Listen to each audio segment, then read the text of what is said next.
The BGMI International Cup was held in India this year, and top teams from South Korea, Japan, and India battled it out. I have with me Krafton India Esports Associate Director Karan Pathak. Namaste. Hi Karan, first Hi. of all, how are you? All good.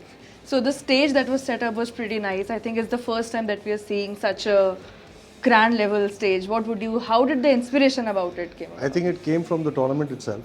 We had to do something that has never been seen. And the team put their heads together, getting something so grand at such a grand venue. And it just happened. Great, great. So, as we know that the matches can get pretty intense, but I'm pretty sure that the same intensity is behind the scenes as well. So, any particular behind the scenes moment that you think fans would love to hear about? Just getting the containers together. I think the first layer when it was being put up, all of us were just there. The entire team just sitting in front and you're like, can I walk on it? And of course there is safety harnesses and whatnot. We did walk on it the first time and then we're like, okay, this works, let's go ahead. That was the happiest moment for us. We've seen Indian teams step up, globally. What is it that sets Indian esports talent apart right now? I think the Indian talent has a huge fan following. It's humongous. The fans here also, when the Indian teams walked in, they follow Atithi Devo Bhava. They supported all the other Japanese and Korean teams. But with the first two games done here, I'm hoping that they don't get too overconfident. The gunpower is the same. They have adapted to the rotations, which in the past I've said that was the only concern. But looking at the first two games, I'm hoping that the Korean and Japanese teams who were favorites now will have to do something new. So there's a lot in reserve which you and I do not know about. Right. The teams haven't shared with anyone, and this is going to be crazy. If there was one thing that you could change about the current Indian esports ecosystem as of now, what would it be? Get bigger stadiums so that we can fill them up because we cannot do it outdoors given the rains and the weather probabilities. Right. But you give me bigger stadiums, we'll fill them all. We all know that BGMI has dominated the esports scene for quite a while now, but other titles which are similar are also building some serious momentum. So what would you say will help BGMI maintain its edge, and how does it stand out from the rest? I think the comparison can directly be done with the two clans that we have, so Godlike and Soul. Irrespective of their performance, it's there. So competition is always good. It doesn't let me feel overconfident about what we're doing. And if there is competition, of course, to keep the edge, we're going to get back with something more crazier and better. And this year has been exploring those things, and next year we're coming up with more and bigger things. Great, we are looking forward to that for sure. BGMI also has a really passionate fan base, right? Sometimes I think it's a little too passionate. If you could share some instance where it took you by surprise or any fan moment that you can recall. 7 minutes from there to here, I told Parth I'm coming in, and that's how crazy the fan is. They respect everyone. Of course, there is a bit of toxicity, as they say. There's hate because of non-performance. But apart from that, it's all there. Their love is there. You just walk into a random airport. When we're traveling for official work, I have my official clothes on, and she's like, I'm like, yeah. I'm like, come, let's have a chat. That's how it's going. And with the players, right, I'm lesser known compared to the few players that they have. Right. They need security at the airport also. So the fan base is crazy. We thank them to support us so much and loving the game so much. And we try to deliver the best always for them. Right. So how is this fan base separate from that you see on a global level in other teams?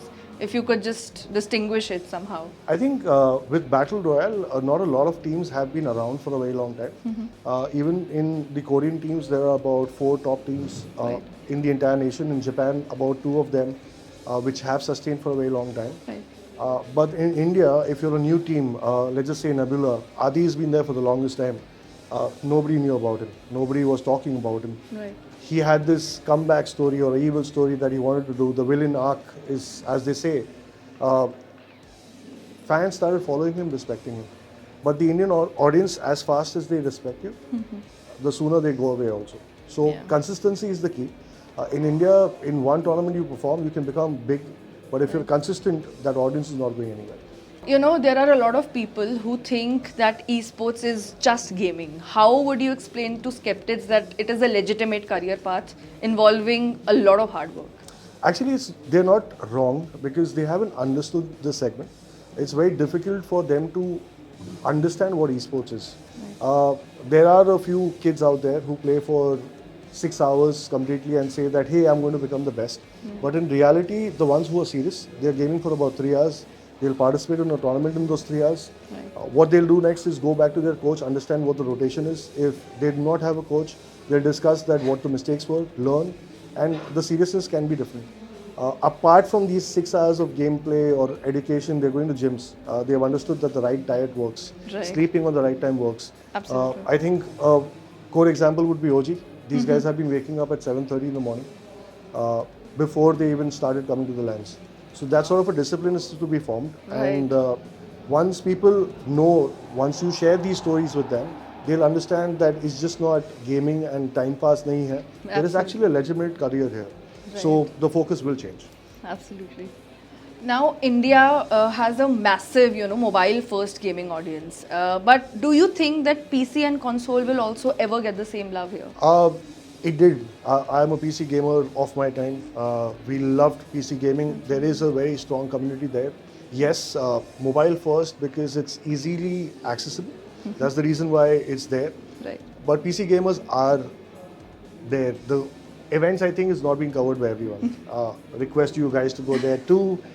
Meet them in person. I meet Ankit quite often. We discuss as to what's happening. I think the other titles are going up big.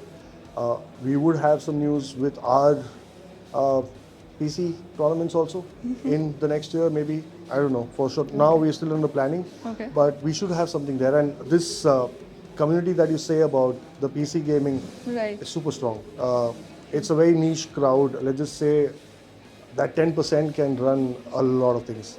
Being a part of it, I understand what it is, and it's just purely there. They're hardcore gamers. They're not getting out. They're going to develop a game for you. That's how strong the PC community is. I'm a PC and console gamer myself, so yeah. What advice would you want to give to young esports players who want to have a career in gaming and are just starting out?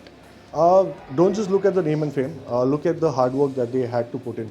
Let's just say Naman, Mortal, or Scout, or Jonathan. People look at the name and fame that they have right now, but nobody wants to go look at their first video that they posted. And there were about 50 or 60 people watching, or that is the number of views that they had. Nobody's watching that. So look at the hard work first and then look at the name and fame. If you're serious about it, be disciplined. There's a lot of YouTube videos. There is a lot of, I think now there are organizations supporting esports athletes. There are courses that have come out. Do educate yourself and then move forward. Great advice, I must say. Okay, so now I have a quick rapid fire for you. Just say the first thing that comes to your mind. Sure.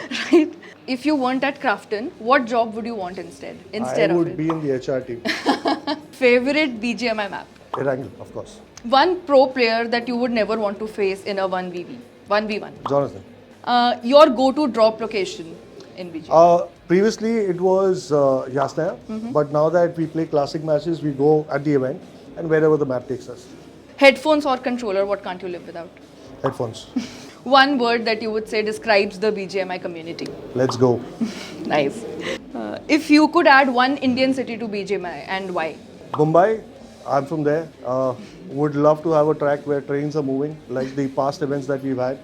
And the aesthetics of the city are there, so why not Mumbai? If you could describe India's esports scene in one word today, what would it be? Unstoppable. The last game that you played that was not BGMI. Road to Valor Empires. Played it today morning. And finally, if you had to pick one Indian theme song for Indian esports, what would it be? Chale chalo. Nice. Amazing. Thank you so much, Karan. It was a lovely interaction. Thank you.